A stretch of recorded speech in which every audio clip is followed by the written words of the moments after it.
Hey guys, welcome to our channel PK couples. তো তোমরা কেমন আছো? আশা করি সবাই খুব ভালো আছো। আমরাও খুব ভালো আছি। কোথায় যাচ্ছি সেটা একটু পরে দেখতে পাবে। হ্যাঁ, এই রাস্তাটা কোথায় বলো তো? এই রাস্তাটা হচ্ছে বেলগড়িয়া এক্সপ্রেসের এখানে কিছু সিমেন্ট্রিক টপ পাওয়া যায়। এই যে টপ দেখতেই পাচ্ছ, ঠিক হাইওয়েটা শুরু হচ্ছে, ঠিক তার ডান দিকে বাদিকে দুদিকেই আছে, তোমরা গাড়ি দাঁড় করিয়ে দেখতে পারো। আমি মোটামুটি ঘেমে নিয়ে স্নান করে গেছি। তো আমাদের উদ্দেশ্য ছিল, অ্যাকচুয়ালি আমাদের না, আমার বরের মেজো মামি। তো মেজো মামির কেনার ছিল হচ্ছে একটা ছোটো তুলসী মঞ্চ, আর কেনার ছিল হচ্ছে তোমার ছোট ছোট 3-4টে টপ।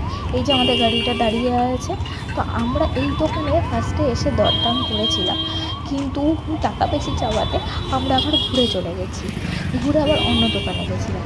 তো হ্যাঁ, এই যে দোকানটায় খুব সুন্দর সুন্দর মূর্তি পাওয়া যাচ্ছে, যেমন রাধাকৃষ্ণের মূর্তি। এই যে দেখতে পাচ্ছ, রাধাকৃষ্ণের মূর্তিটা দেখাবো, এত সুন্দর। এই যে রাধাকৃষ্ণের মূর্তিটা খুব সুন্দর লেগেছে আমার কাছে, যাই হোক। আর হ্যাঁ, আর একটা কথা, যে কথাটা হচ্ছে কি, এইখানে ছোটো ছোটো টপগুলো যে রয়েছে, এগুলোর দাম কিন্তু তোমাদেরকে বার্গেনিং করে নিতে হবে। এই বললো হয়তো 300, তোমরা 300 দিয়ে দিলে, এরকম কিন্তু নয়, তোমাদেরকে এখানে একটু বার্গেনিং করে নিতে হবে। আর এখানে দেখতে পাচ্ছ অনেক টাইপের কী বলে তোমার টপ রয়েছে, কিন্তু এখানে যেটা হচ্ছে কী বলতে, এইটা একটা আলাদা দোকান। এই দোকানটায় না টবগুলো খুবই নোংরা। হ্যাঁ, ওরা অবশ্য পরিষ্কার করে দেবে, কিন্তু আমার কাছে ঠিক ভালো লাগলো না। আবার আমরা সেই সেম দোকানটাতেই আমরা চলে গেলাম।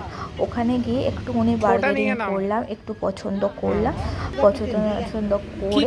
তারপরে জিনিসগুলোকে মানে পছন্দ করতে অবশ্যই আমার বড় হেল্প করেছে। মেজো মামিরই অ্যাকচুয়ালি কেনার এগুলো ছিল, অনেকদিন থেকেই বলছিল মেজো মামি কেনার জন্য। আবার সেই দোকানে ফিরে যাচ্ছি আমরা, যে দোকানে আগে বার্গেনিং করেছিলাম, অনেক দাম বলেছিল। যাই হোক, সেই দোকানেই আবার চলে যাচ্ছি। ওখানে গিয়ে কী কী পছন্দ হয় তোমরা একটু পরেই দেখতে পাবে। এই দেখো, 3টে টপ পছন্দ করেছি, এই যে 3খানা টপ, আর একটা তুলসী মঞ্চ পছন্দ করেছি। এগুলো সব বকল দাবা থেকে নিয়ে যাচ্ছি, গাড়িতে বসে যাবো বলে। প্রচণ্ড গরম। চলো, টাটা, দেখা হচ্ছে পরে ব্লগে, বাই।